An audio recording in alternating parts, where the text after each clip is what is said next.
It's no longer news that Senator Rabiu Musa Kwankwaso has left the People's Democratic Party, the PDP, the party which provided him the platform to become the Governor of Kano State, Minister of Defense, and a Senator of the Federal Republic. Kwankwaso, who emerged on Wednesday last week in Abuja as the new national leader of the new Nigeria People's Party, commands a large number of supporters since 2011, when he was re-elected as governor of the state. The former governor, in a press conference held in Abuja, said he left the PDP because of the failure of its leadership and lack of internal democracy. He said in 2021 he was sidelined from the activities of the PDP and waited for the leadership of the party to talk to him for over 1 year, but got no response. However, the big question in the public space is not about Kwankwaso's joining the NNPP, but about his motive behind the defection. Could it be that the senator is out for mischief against the PDP in Kano State, considering that he's not only a stakeholder, but also a brand in his own right? Or is it about contesting the 2023 presidential election on the platform of the NNPP? Joining us now from Abuja is Senator Rabiu Musa Kwankwaso, national leader of the new Nigeria People's Party, former governor of Kano State, and former Nigerian Minister of Defense. Senator Kwankwaso, good morning, and good to have you on the program again. Good morning. Well, very quickly, let's go straight to business, because it's going to be a slightly longer conversation. The last time you were on this program, we wanted to know whether you were going to leave the PDP. You were not non-committal at the time. But now it's clear that you've moved the national movement, the third force platform that you and others created, into the new Nigeria People's Party, the NNPP. Why the NNPP? And how viable do you think that is as a platform? And really, what's your motive? Is this about Kano politics or about your presidential ambition? Ruben, thank you very much. Thank you very much for reminding our viewers that from PDP we formed what we call Kwankwaso Friends, and from Kwankwaso Friends we moved to the national movement, which was launched on the 22nd of February 2022.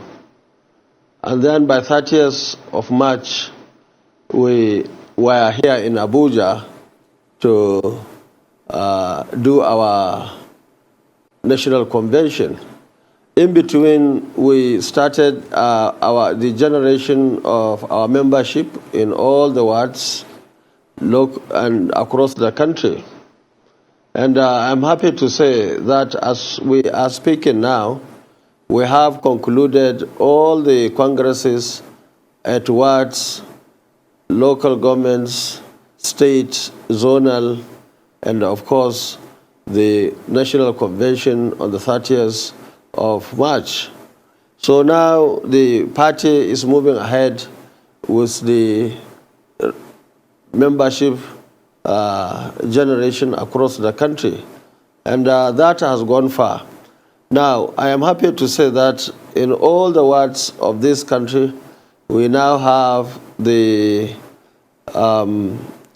ESCO, and therefore you can see that it is only NNPP and probably the two other parties that have got structure in all the wards and local governments are state, zone, and national. So the issue is beyond Kano, is beyond northern Nigeria. This is a national party. Right, thank you, sir. I'd like you to address the recent news about Governor Dave Umahi, not about him specifically, but the fact that the Court of Appeal threw out a bid to remove him from office, but did say that his decamping from PDP to APC might appear immoral. That was the word that the judge used but was not unconstitutional. So I'm asking this of you because you have now decamped from the PDP for the second time in the past 8 years, and people might wonder, what are those issues that occurred? And also you cited serious irreconcilable differences that you felt, which is what prompted you to leave the PDP. But do you feel that this affects your credibility that you've built over such a long political career? Thank you very much. My brother Omahi is a governor today. I am not a governor. I'm not holding any elective or appointed position in PDP. And it is the credibility that moves me out of PDP because I realized that the differences are to the extent that there was no way we could reconcile. Therefore, I decided to move out together with other Nigerians to ensure that a party based on ideology, and it is this ideology that is bringing all of us together. And I'm happy to say that today, within a span of only 2 years, we are able to bring Nigerians of like mind, people from both PDP, APC, and mainly the young men and women who have never voted in this country.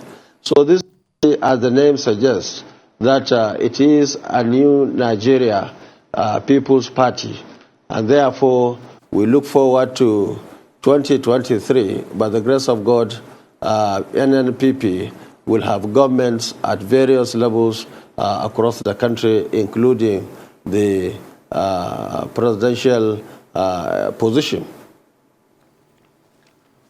So how do you think that you can take a little or almost unknown party and push for national prominence in this country? How do you think the NNPP can cut it? You know, what is the end to all of this? I mean, I don't get it. You know, you left the PDP, now NNPP, you've had a convention, you want to push 2023 election with NNPP? How? It's already done.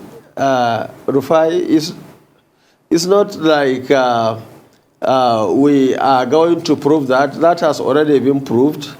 In the history of this country, we never had any political party which had that capacity to come together and within a span of a very short period of time to do all the congresses and the convention.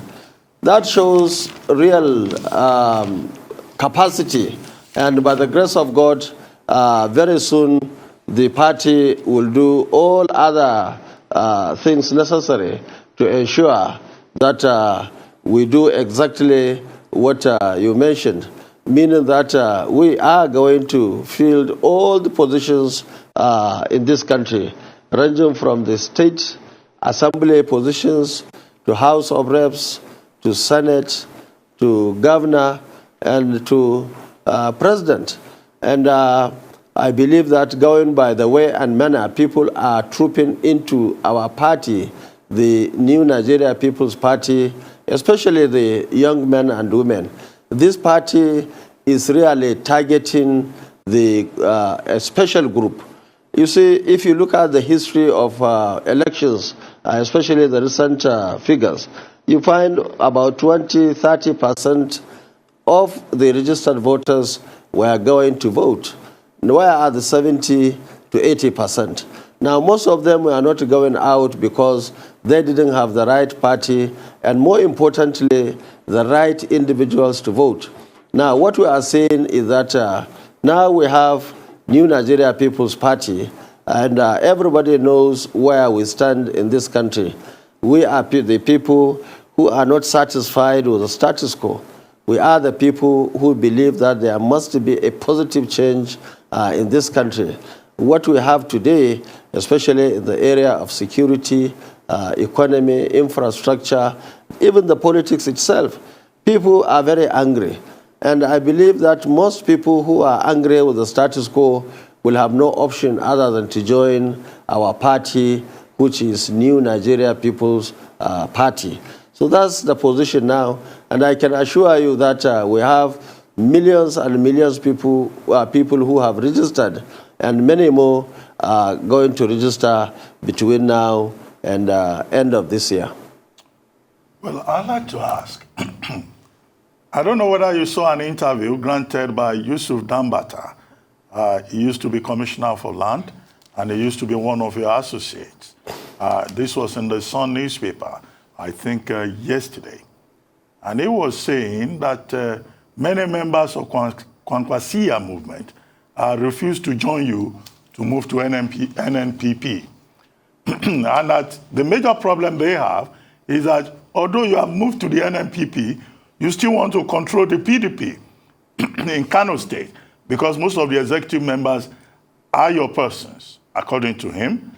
And that although you have directed every PDP member from state to ward level to every level to move, that some of them do not want to go. And he has mentioned some names, Dr. Dangone, Dr. Dambawa, Alhaji Alwalu Biscuit. So is there division in the Kwankwaso movement, as he was pointing out? And as you answer that, which other groups are in this NNPP arrangement, apart from the national movement? You see, we have history, Ruben. From 1999 to 2003, we formed this formidable group in Kano. And during the 2003 election, we had some people who actually had to leave. And we are very happy that they left in 2003.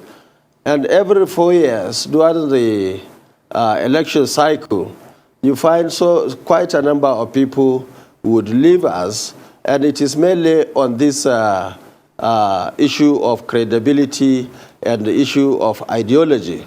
And they would make no difference whatsoever. They are so insignificant in terms of number of people. You see, if you go to Kano now, the number of people who have joined our party from 1999 to 2000 to date, you find that that number is very small. These were people, in my opinion, that we are so happy that they have left us, because they are actually the very people, even at national, similar to what we have at the national level. So we are very familiar and conversant with that. And I can tell you that if you are still alive, by the grace of God, in 2027, we know many people will leave, but many more will join the movement. And that's why you see from 1999 to date, the actual people who believe in what we are doing are the ones on the ground. If you ask Yusuf, why did he join the Kwankwaso? He joined Kwankwaso in 2011 election. He wanted to contest State Assembly. I asked him to step aside for somebody. And when we formed government, we gave him commissioner. And that's his position in the Kwankwaso movement. So these are people who know close to nothing. And this is not the time to tell Nigerians the type of people they are. But maybe when time permits, Nigerians will know the type of people, just to understand the type of people they are. But this is not the time. The time will come when we'll do our analysis so that people can understand the type of people we want in Kwankwaso, and therefore in NNPP in this country. Right. Speaking of the Kwankwaso, you know, what you've done in Kano, we're all aware of. But what is the national reach of NNPP?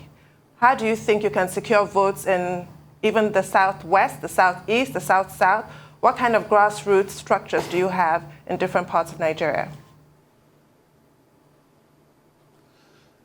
Yes, you see, in the last 2 months, because the structure was already on the ground, we were able to do all the congresses, including the entire number of wards in this country. We have our people, and more people are joining.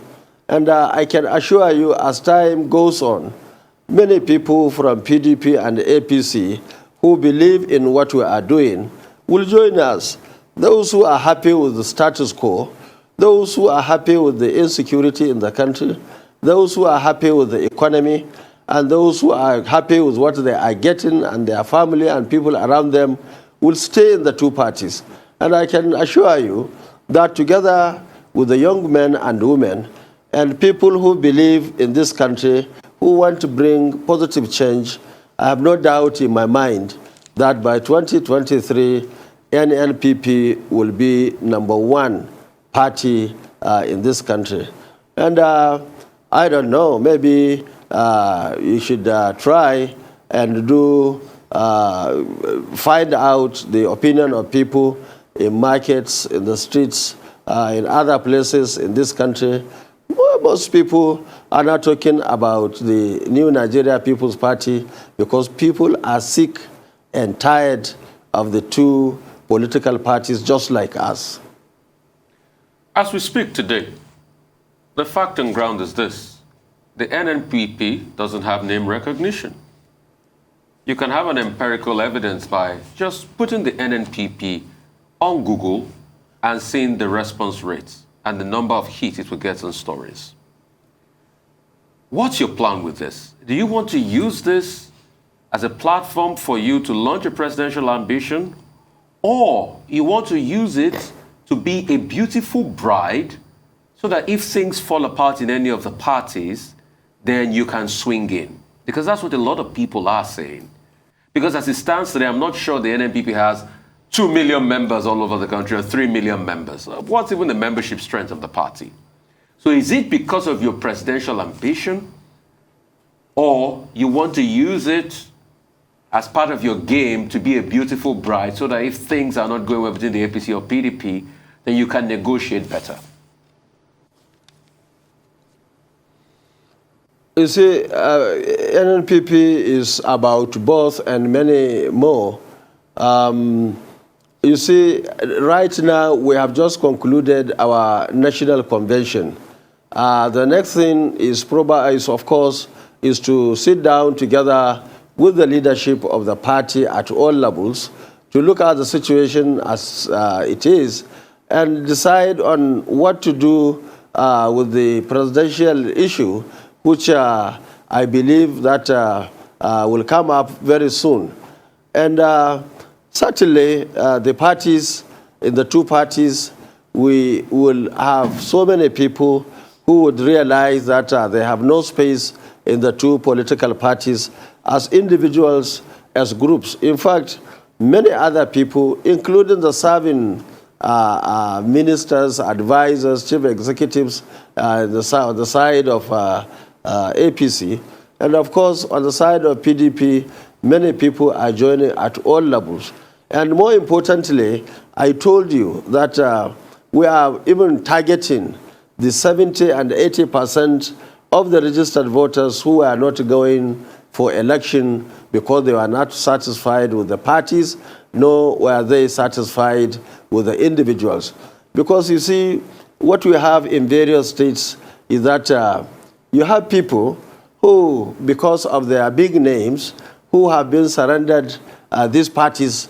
And if you go down to the grassroots, these are the very people who the voters hate most. And therefore, that was why when they put candidates of their own like. And at the end of the day, people at grassroots who are voting would never want to come and vote. And that's why you have the vast majority of people in this country are finding it extremely difficult to go and vote.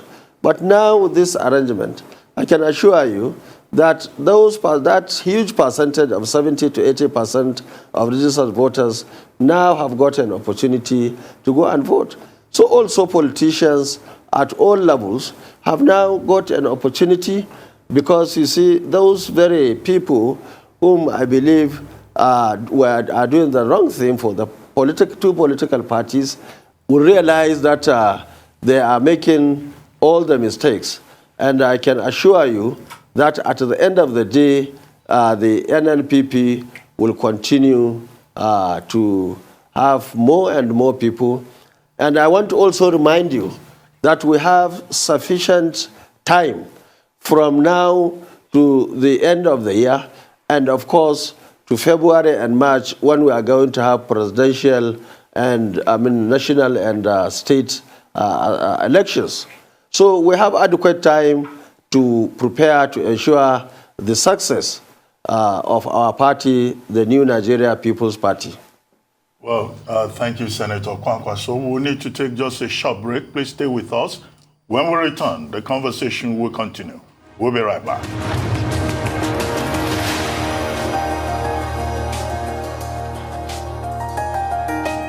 Back to the morning show here on the Arise News channel. Our guest is still Senator Rabiu Musa Kwankwaso. Senator, can you hear me? Yeah, I can hear you. Okay. Very well, Yes. thank you. But did you get the whole stretch of my question before we through to break? No. Oh, okay. No. I asked you, when are you going to declare formally your interest in the presidential race? Because we can easily assume that your motive is to use the NNPP to run for the presidency in 2023. And second, as someone who has been Minister of Defense, if you were to become president, what do you plan to do about the challenge of insecurity in Nigeria? Now, as your former boss, President Obasanjo, pointed out, the trains are not safe, the roads are not safe, even air travel is a problem. And Governor of Kano State is accusing the military of not playing its part. Others are accusing the police, all kinds of confusion. How did we get to this point? And what will you do about it? Thank you very much.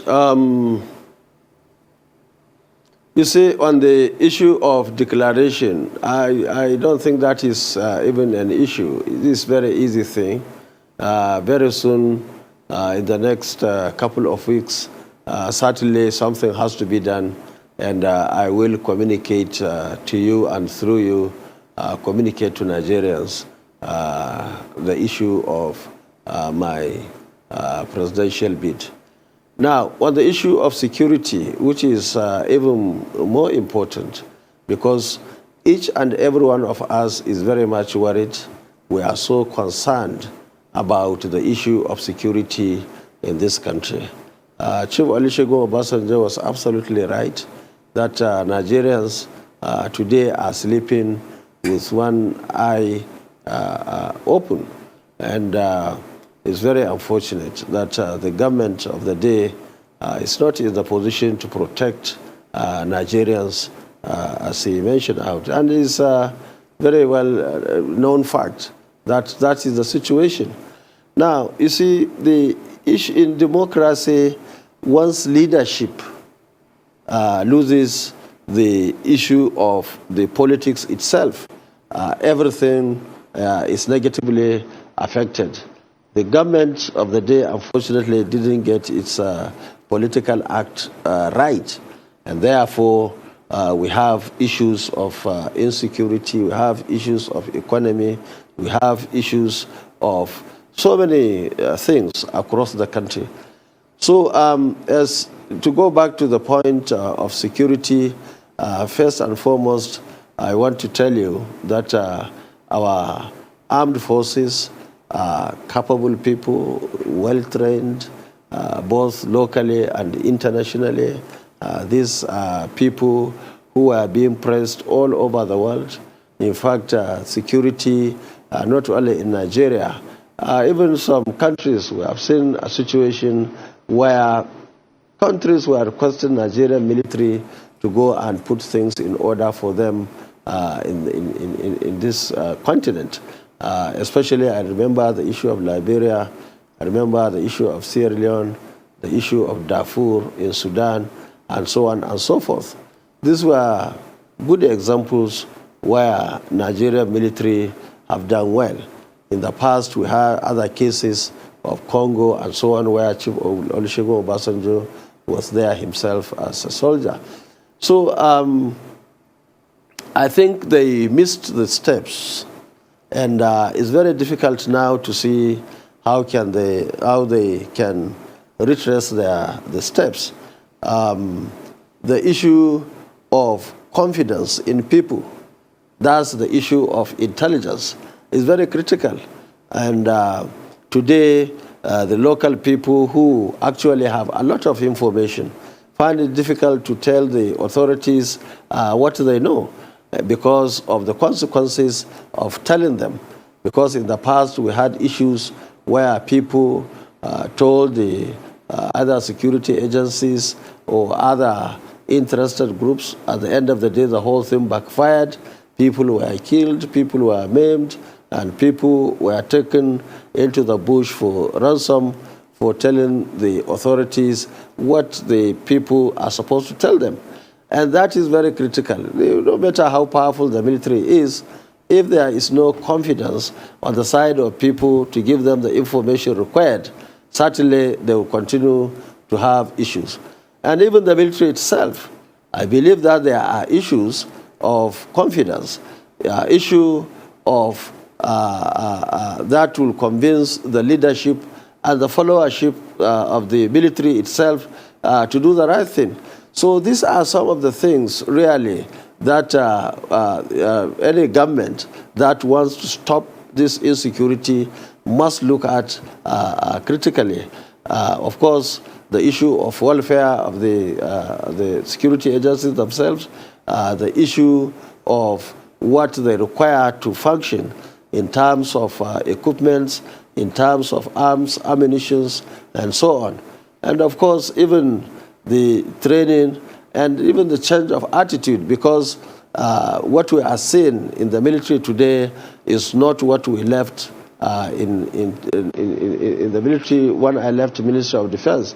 So I have to say that many of us are really surprised and shocked that we find ourselves in this total mess in the area of security, economy, and in fact, in all other sectors in this country. We are completely shocked, Senator. But earlier on in the show, we started off talking about the unseemly war of words between APC and PDP. It's a huge spectacle as far as many of us are concerned. A lot of people will watch that spectacle and be completely dismayed that those two are the main choices that are before us. A lot has been made in the previous elections and the one before that of this much vaunted third force that never really materialized, and now you're making an effort now. Can you tell us exactly how you plan to challenge these two established parties, especially now when the elections are just around the corner? Should this effort not have started a long time ago, do you feel that you're now having to play catch-up, as it were? You see, the two parties are already challenged and threatened. If you ask them, and if they will tell you the truth, I can assure you that they have never seen anything like this in their history.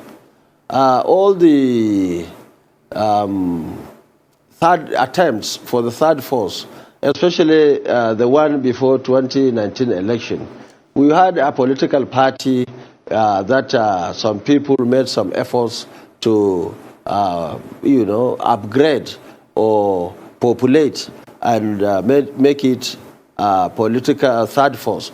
Unfortunately, there were some issues at that particular time. One, there was no time. Two, the right people were not there. And that was why you could find that what we have done in the last 1 or 2 months, they didn't do it.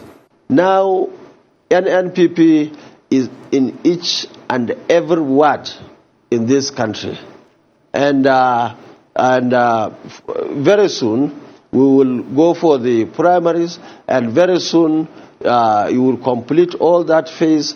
And we have adequate time for campaign from May to December, January, and of course, election will start in February.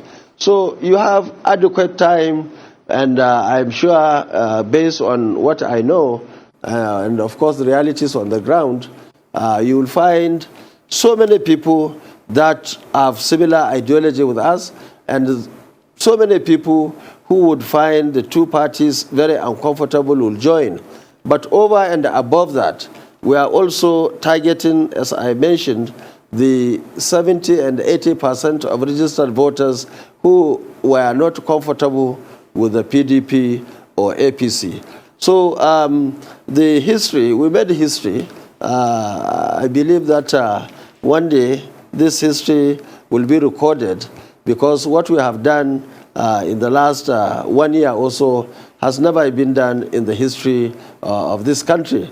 And I'm so happy that I've been part of that history.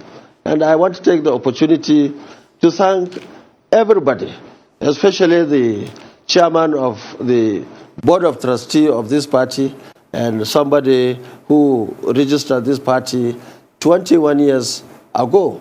And the party has been on the ground, only that it has not seen the sort of limelight that we are talking today. So we are so happy with Nigerians for accepting to join this party at all levels. And I believe that very soon these two parties will realize that NNPP is not the third party. Certainly, we believe it will be number one this year by the grace of God. Okay, Senator, two things. Governor of Kano State is thinking of mercenaries. What's your take about mercenaries, and what's your take about what the governor is thinking in general? And secondly, what's your take about state police? A lot of people say this is the time for state police. We need to put more boots on the ground, people that know the locality, people that know the area. And what's your take about the local government structure? You see, when there is a failure in system, you find people bringing all sorts of solutions. What is very clear is that the system that we are operating today, to a very large extent, has failed.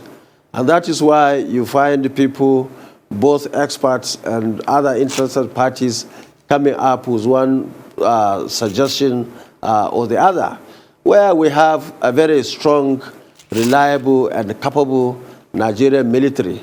Nobody would contemplate the mercenaries that we are talking about. We never thought about it. Nobody was thinking about it.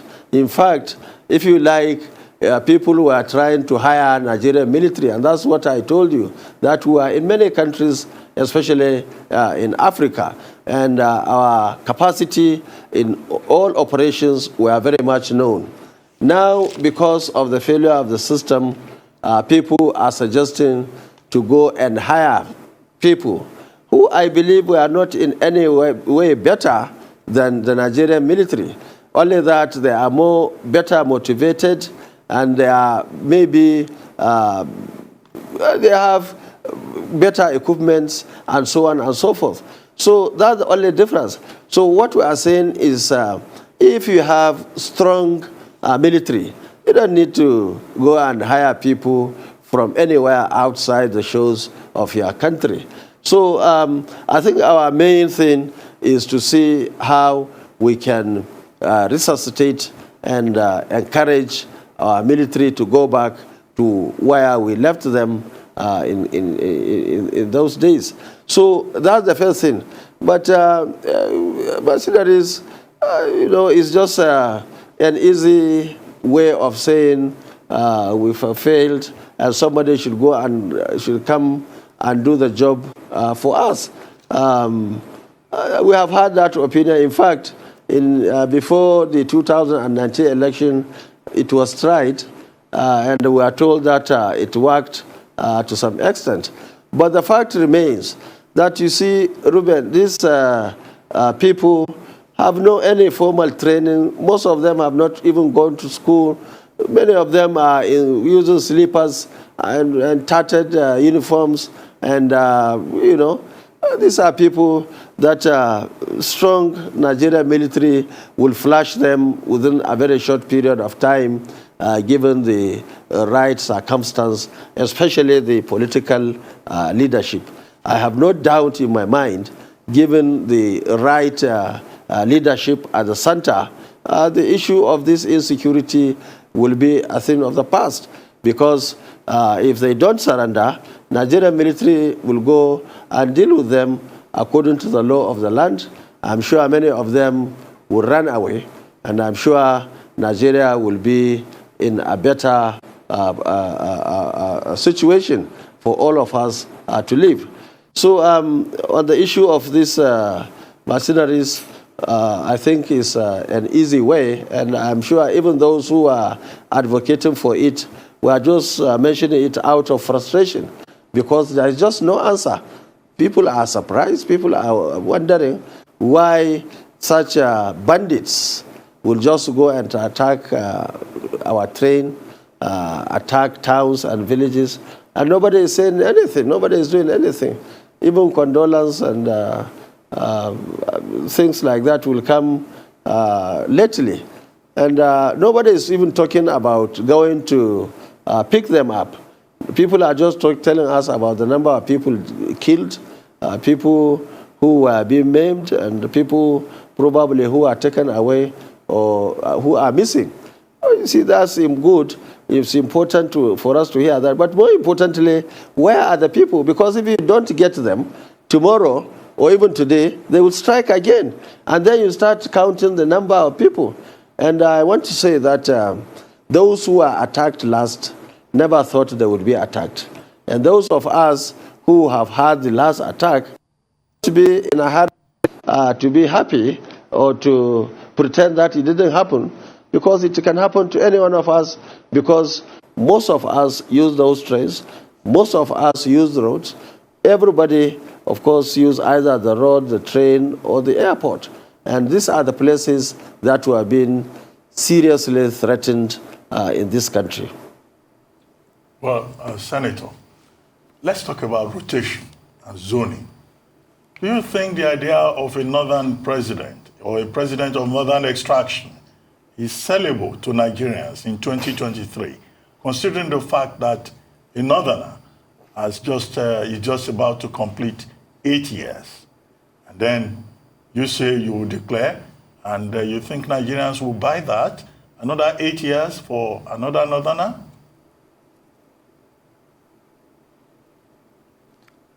Ruben, I don't want to go into the confusion of PDP and APC.